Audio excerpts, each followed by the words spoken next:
G'day, guys. Welcome to NRL Round Reactions here on The Casual Athlete, where we believe every game of the round can be described in just 3 words. Here we go.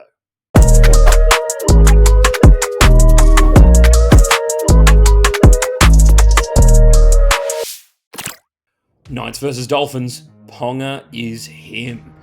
When he wants to be, Ponga can be the most dangerous player in the NRL. 3 try assists, 5 tackle breaks, and 204 metres run. The Dolphins had their hands full on Thursday night. The Knights lead the league in tackles broken through 2 rounds, and that has got to do a lot with Greg Marzu, who is an absolute nightmare for opposition teams to deal with.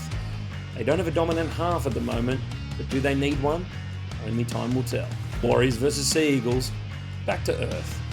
39 missed tackles and injuries to DCE and Turbo. It was not a happy night for Seabold and the gang, who gave up 12 turnovers to the Warriors, gifting them some pretty nice field position. The Warriors pounded their way to victory and completed at a very high clip.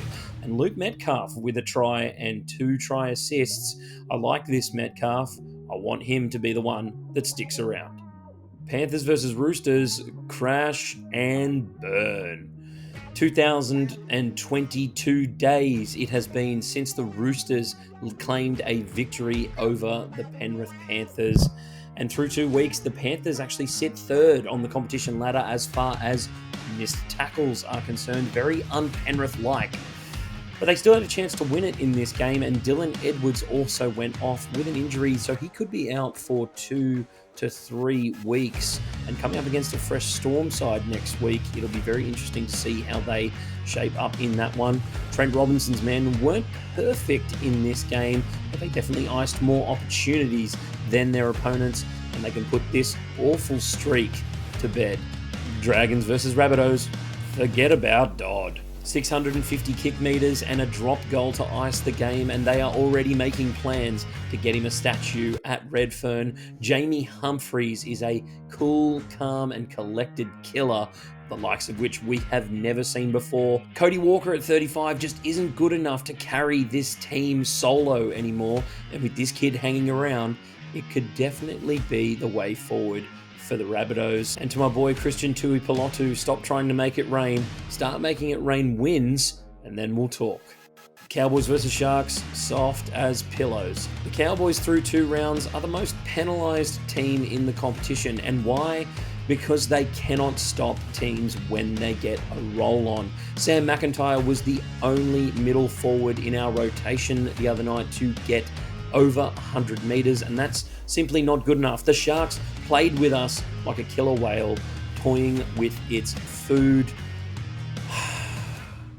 And even a cheap, spectacular consolation try from Scotty Drinkwater can't even make me think that this team will be anywhere near the top 8 this season. Raiders versus Broncos, pillage and plunder. The Raiders led the Broncos in every positive stat bar offloads in this game, and we got the real Jack Gashevsky as Matty Nicholson on debut from the Super League strolled past him and Hunt to score 2 pretty simple tries.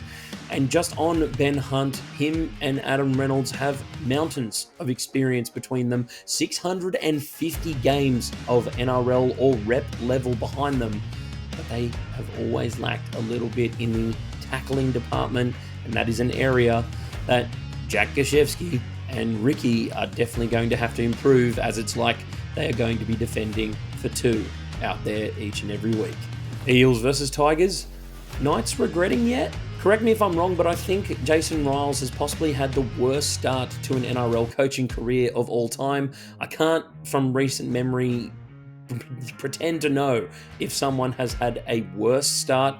The tackling is subpar, and the playmaking without Moses is a literal joke at this point in time. A try and 2 try assists to Lachlan Galvin, he was outstanding, and Terrell May, the big man with 176 metres and 43 tackles, is an absolute machine. Luai, though, I will just comment on him. He did not have the biggest impact in this one. Coasted pretty much well through this one.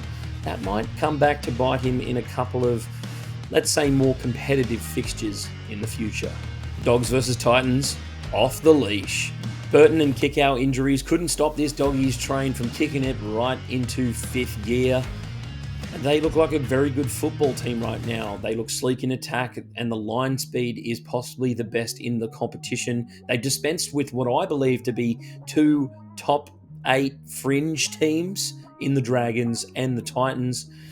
And it's not a matter of if, it's a matter of where they finish on the competition ladder this season. Will it be top 4?